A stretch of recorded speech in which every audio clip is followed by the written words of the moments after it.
Alrighty. Good morning, good afternoon, or good evening, everybody, depending on where you're from or when you are watching this. My name is Garrett Zimmer, aka PB Jelly Games, and I am one of the founders of MinecraftEdu Chat, the EdChat version at any rate, and the co-founder of MinecraftEdu After Chat, which you are viewing now. I want to thank you guys for joining us. Those of you who did join us on the Twitter chat, it was so amazing, such a vibrant conversation. And we hope that if you didn't get a chance to join us, that you can join us next week. We run these Twitter chats every single week on Tuesdays at 8 o'clock p.m. Eastern Standard Time, covering a variety of amazing topics dealing with Minecraft and education and how we can make the experiences of our children much more powerful using the tool of Minecraft.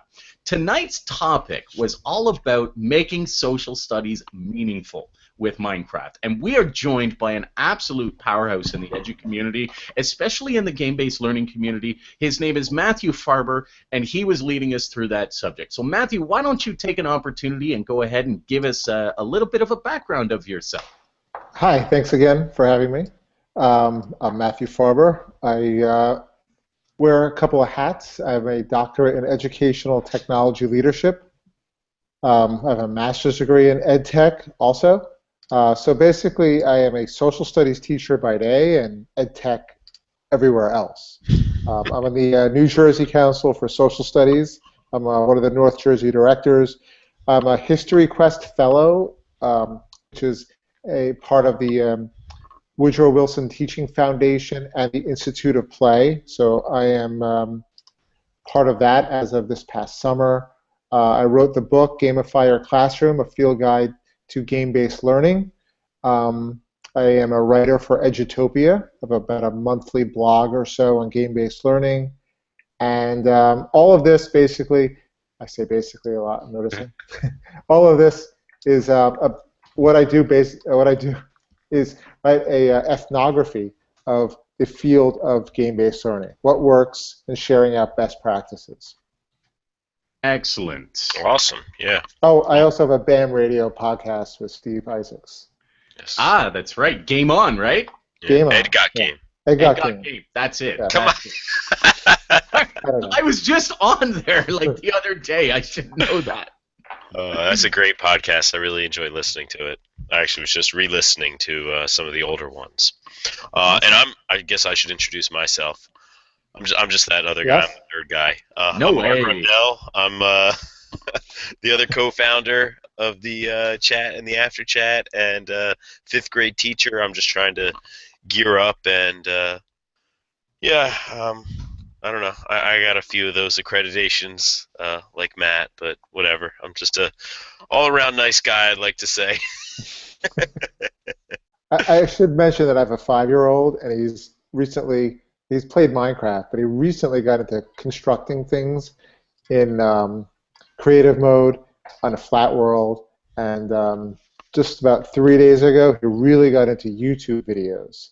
So it's just interesting watching him develop with Minecraft. It's kind of a game that grows with you in a way, right? Yeah, I say that all the time. It's probably the most, and I know this is a word because spell checker always dings me on it.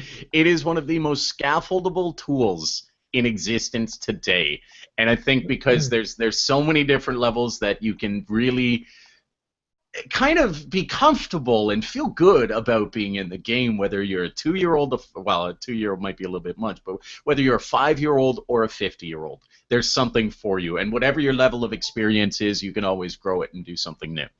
Right, and that's because of the sense of play that it engenders and the freedom that it affords. I also noticed the platform's different too.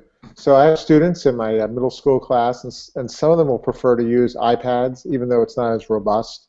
But they're just used to the interface and the gestures and commands, while others are even deeper, of course, on a computer, adding command blocks and mods and everything, right? Yeah. But I don't want to step on somebody's comfort if they're doing what they want to do, right? That's such an interesting point. And I think that the beauty that I've seen with the Pocket Edition, whether it's iPad or phone, is that the kids can transport it back and forth from home and school, where Mhm. it's a little bit more difficult, the PC version, to do that. Have you tried the multiplayer? Because now you can do cross-platform, right? Yeah. I don't know. I don't. Is it there yet? Yep. Okay. As of With last Windows spring. 10 edition, The Windows 10. yeah, it allowed the incorporation now of connecting to the same world as your friends who are playing on Xbox and your friends who are playing on Minecraft Pocket Edition.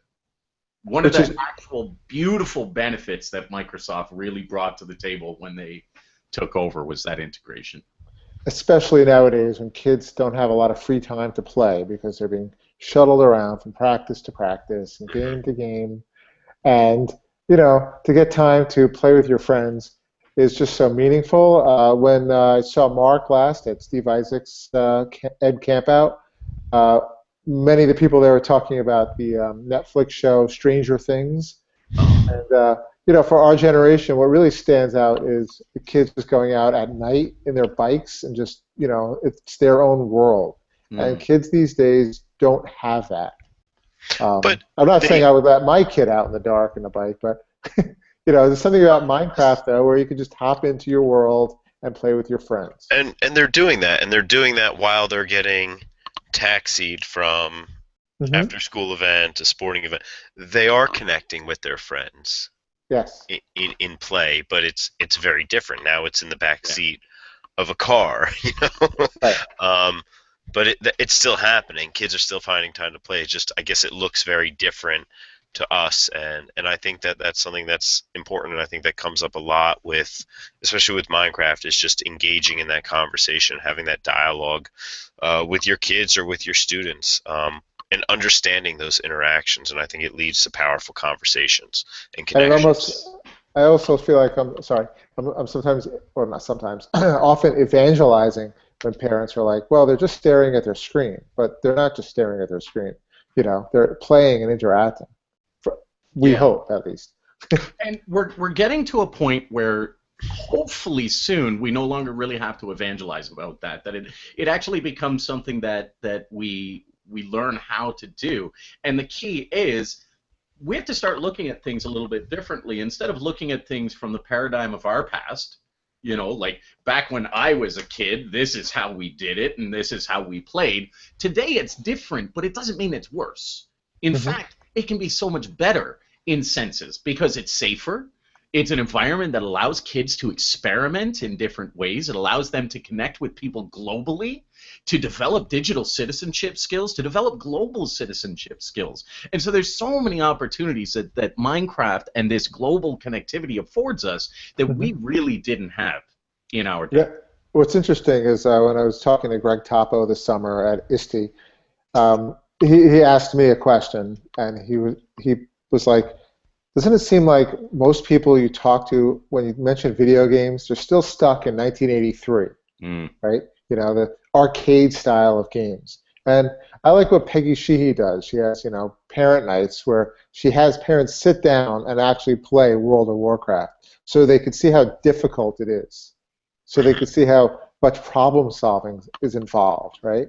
And, you can't make adults do that, but, there's that conversation needs to persist. I think it's with any new media, though. There's always that new media bias. And one thing I wrote about recently that will come out soon is comics went through that, right?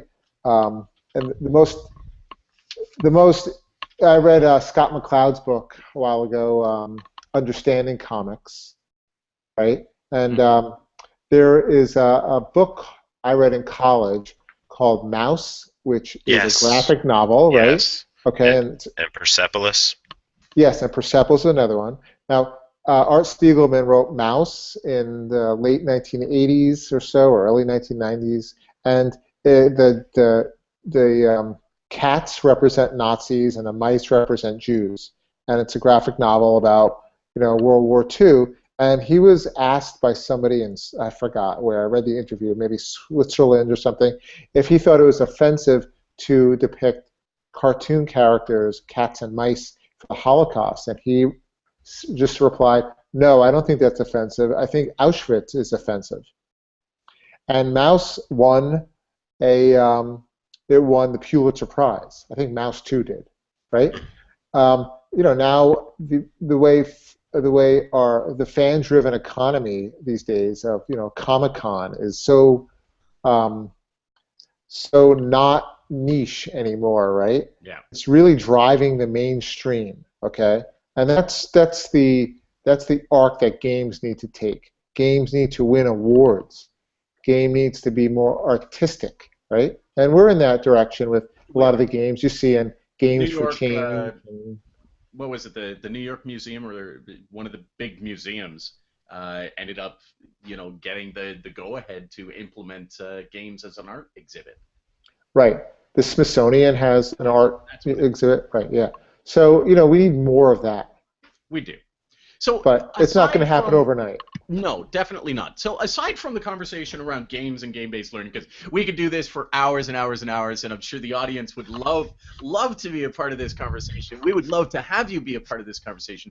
Maybe we'll have that conversation on a different night. But for now, let's actually get right back into the highlights of tonight's Twitter chat, and let's get your thoughts on some of them, Matthew, Mark, and let's hear what some of the community had to say. So Q1 was really about how can Minecraft be used, and I'm sure a lot of the ideas we were just pitching back and forth will resonate with these answers.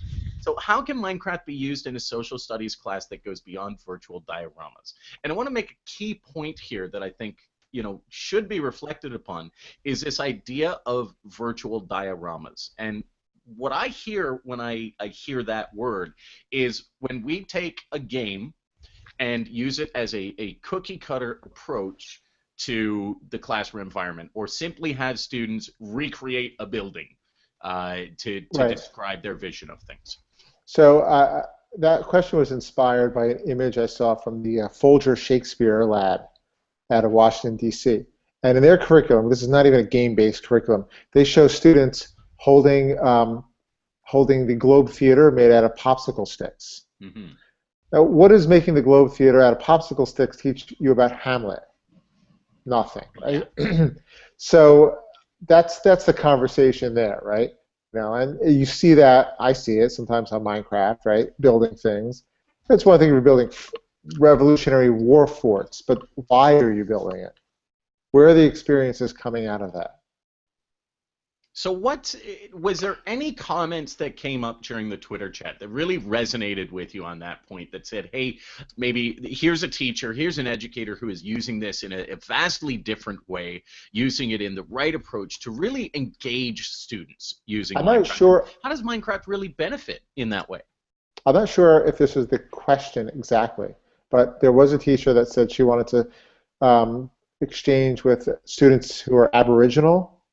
And I thought my answer to that, and I thought it'd be interesting, would be to have students create their own world, and then have the Aboriginal students create their own maps, and trade maps, or play in each other's worlds, play in each other's sandboxes, literally, right? I thought that would be an interesting way to do it. Interesting. Yeah, and Todd Russo had a really interesting comment too about recreating ancient civilizations, but two civilizations that maybe never had any contact with each other. Mm-hmm. And then, almost creating those interactions between them and seeing how it would play out. Two very different cultures, coming together within Minecraft.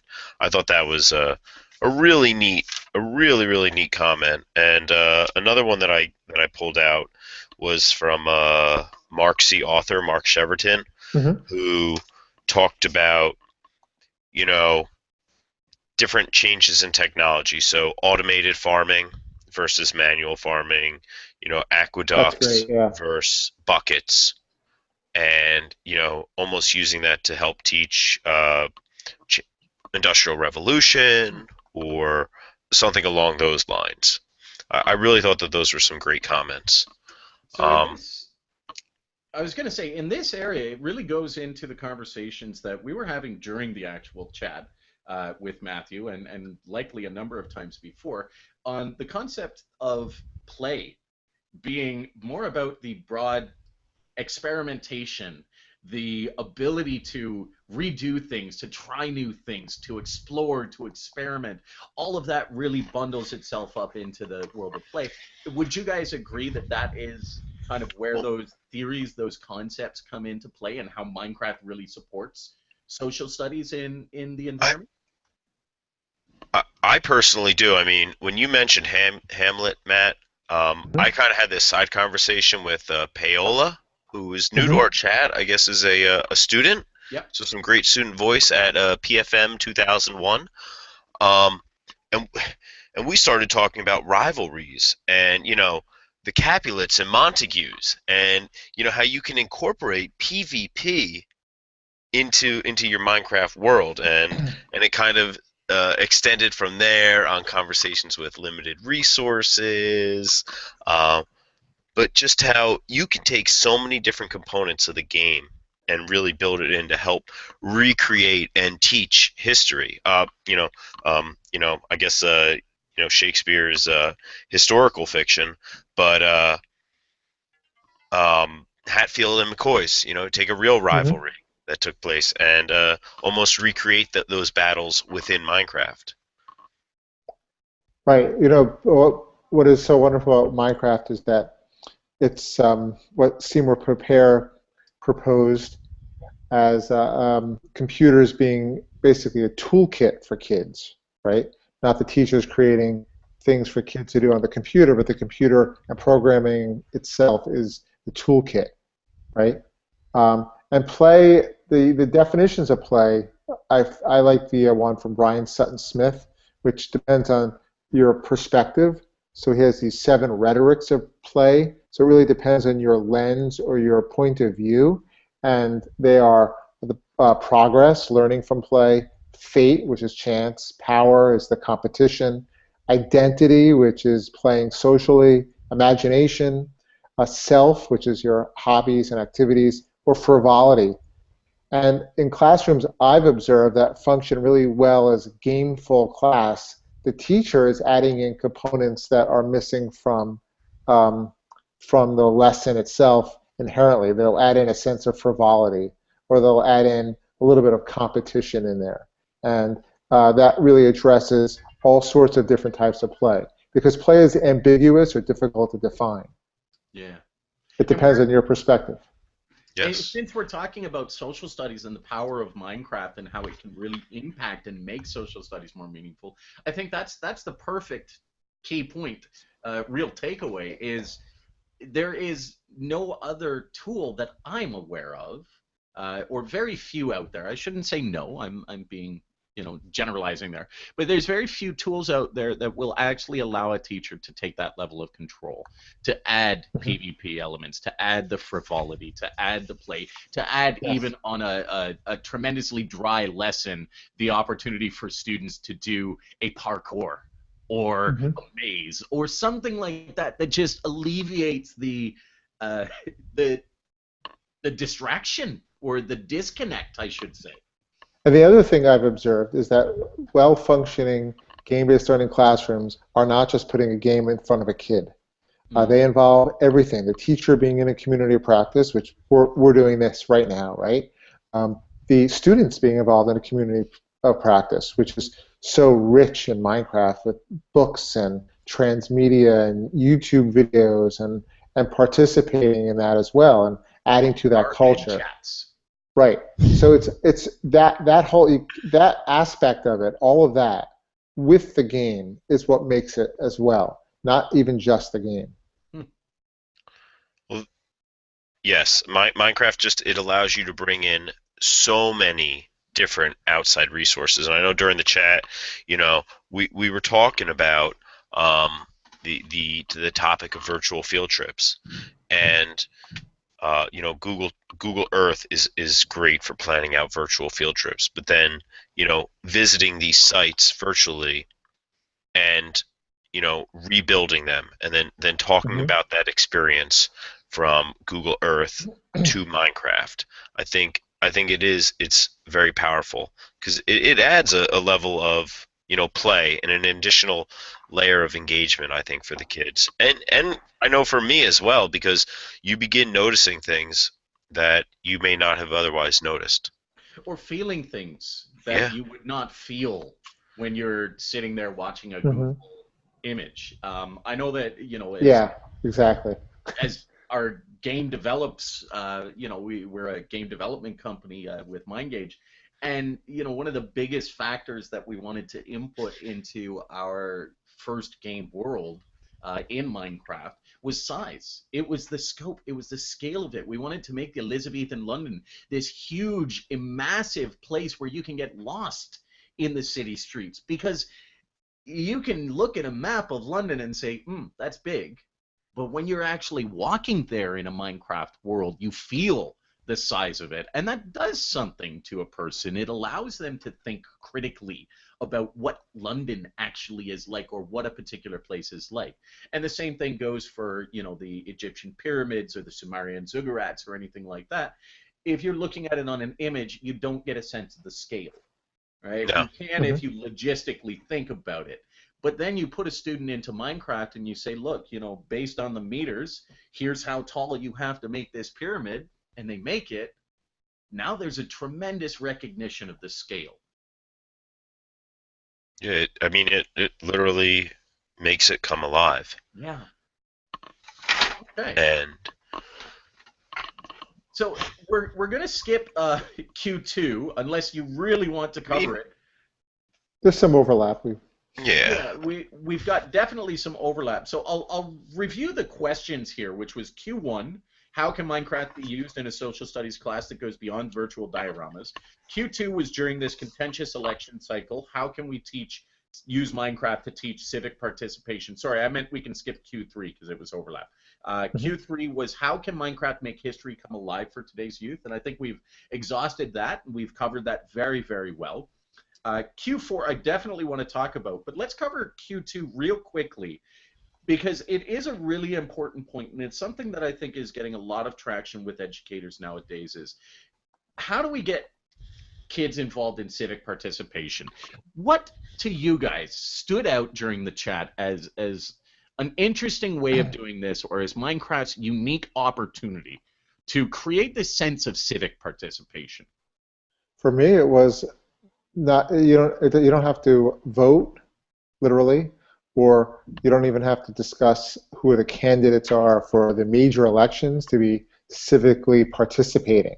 You need to participate in your community, very local, getting to understand how community works. Those are the tweets that I really resonated with. and yeah, I know Minecraft has been used a lot for urban planning and that common space planning within cities. I think it's a great way to get people involved in helping reshape and revision their own community. Another thing that I saw was a lot of people have been predicting, what will a certain region look like after a certain candidate may come into power, and so they recreate a world in with that person's image, and you can draw on your knowledge. You can make inferences on what you think a community may look like after a new candidate comes to power. I thought that was. I'm sorry. In a world gone mad. Yeah, I think it's a really neat. I think it's a really neat idea. And, sorry, go ahead, Garrett. No, I was confirming your point. I think again, it doesn't necessarily have to be this debate back and forth, or this I like this candidate versus the other. There are pros and cons in any political election, in any civic election, that have to be looked at and have to be critically thought of, and I think that's the key to social studies and teaching this. Well, what you could do is you could take one issue rather, and you could tease out one issue, and that could be the lesson right there. Yeah, right? It could be immigration, it could be taxes. Yeah. Taxes for what? Sustainability, right. Natural resources. And you're not looking at the also great subtopics, by the way, for students to do a rotation, and each one have a subtopic to be expert on, and then other students play in their world. And our group was immigration as a, and our group was this, and our group was, I don't know, other issues out there. And then they rotate around and play, and it's not just staring at somebody's PowerPoint and not really getting it, but you get to interact in the system that they created. And you get to explore that cause and consequence idea. That's fantastic. So two really great points out there that I'm drawing out as sort of highlight points is, you get to explore, you get to play, you get to sort of create the scenarios and really critically think about the issues that are at stake in a civic election year. Or in a civic election period. But the other thing that I think you pointed out, Matthew, and really stood out to me is this opportunity to really get involved in smaller, micro-level civic participation. And that is a key that Minecraft has touted, not themselves, but we have touted it on its behalf for ages. The fact that you have servers cropping up, these self-run, self-guided civilizations, in essence, if you will. There are certain survival servers that have really transitioned into this massive community civilization development, and that really strikes at the heart of civic participation. So if you even get your kids involved in their own little server and give them an opportunity, and we've heard this many times on MinecraftEdu, make their rules, to make their civilization's rules, to make it work, to make it thrive, to make it flourish, and then start to analyze what does it take, what level of participation really was what it took, and then bring that forward into the 21st century and see how it interacts with how society works today. Yeah. Interesting. I like it, and just almost comparing how society actually functions with how maybe students develop their own society. All right. Let's I think we kind of already covered question 4 with the virtual field trips. So how about we just jump right down to question 5? I thought this was a great closing question. How can Minecraft be used to teach historical and global empathy? Which, we've already touched on, but Matt, was there anything that stood out to you? Well, I've done some talks on this summer, and depending on a game to teach empathy is a tricky thing. The more successful models have been when the game is heavily narrative driven, almost like watching TV, or like a game like Life is Strange, where there's a lot of narrative. Other games that are just simply choice, like the game Spent, which is a choice-based text game. It's a being poor simulator.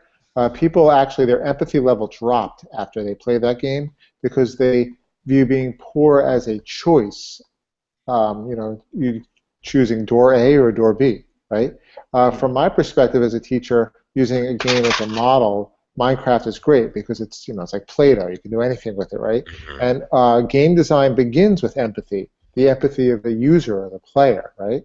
So then that's where the historical empathy comes through. What feelings did these now dead people in this textbook, what feelings did they have back then to make them want to move from colonial England to Plymouth, right? How do they feel? And that's the starting point of empathy. Start with a game, have the students design an experience in Minecraft by beginning with empathy. Player empathy. Yeah, and you did a Jamestown lesson you were talking about earlier, yeah? Right. And you put the kids in the settler's position? Yes, I put the kids in a settler's position. I said that they have to build things in. I was using MinecraftEdu at the time, kind of in God mode on my computer. So I had them in creative and daytime, told them to build some fortifications. You're on the strange island. And some of them did, and some of them didn't. And then I made it nighttime, and then I released the hordes of monsters, and kids just screaming, and it was just crazy. And then when we were done, we had a nice conversation about why some survived, why didn't some survive, and what does it take for a colony to survive, what did Jamestown do right that other colonies did not do right, and from that point on, months later, they had a point of reference. You know, it was like that lesson was in September of last year, and I referenced it in February of last year, and they still remembered what it was. I don't think you could do that with a worksheet. No. And I think that's what's so key that I think a lot of educators might be missing with Minecraft is then having that discussion period and that reflection period afterwards to really share out and discuss it, because I think that really helps build empathy as well, as having those conversations. You know, Yes. what worked and how did it feel when you released the monsters, and how, you know, putting them in a similar situation to the settlers who, you know, didn't necessarily know the dangers Right, and, that's just you know, it. the 'Cause new world. the game is not the teacher. The teacher is the teacher. The game is the activity. Mm-hmm. The teacher needs to not just assess the game. You can't assess play. You can't assess the learning outcome unless you're facilitating a transfer from outside of the game to somewhere else. They can't expect a child to play Dragon Box and all of a sudden know how to do algebra if you're not going to work on any of the transfer from inside of the game space to other contexts. You know, Mark mentioned journaling before about, you know, roles taken in games. And that's a great way to do that also. But that's what the teacher's role is in that situation. Yes. Excellent. Awesome. Well, this was a vibrant discussion. I want to thank both of you guys for joining in the discussion. I want to thank all of you guys out there who may be watching this afterwards. I want to especially thank Matthew Farber for joining us, taking his time to moderate the Twitter chat, and being Thank you. there with such amazing and valid points and insights from his vast experience. For those of you guys who have joined us for this, but have never joined us for a Minecraft EdChat, it is our Twitter chat, and we do hold it on Tuesday nights at 8 p.m. using the hashtag MinecraftEdu. So we do hope to see you guys there. Again, we will be back next week, and next week our topic is going to be something around gaining admin support for game-based learning. Although that topic may change, but we are likely to have a very, very special guest. We won't cover it right now unless it is confirmed, Mark? We're almost there. Okay, we're almost there. So anyway, we won't go into too much detail on that, but we do expect to see you guys, and we'll have a vibrant conversation next week for sure, so no worries on that. Gentlemen, please say goodbye to everybody and any final comments that you want to make. So have a great school year. Yeah, really, right? For those of you who have started, I hope, you know, you're having fun with your kids, and you're playing games with your kids, and it's a great way to get to know each other and build relationships and build empathy for one another.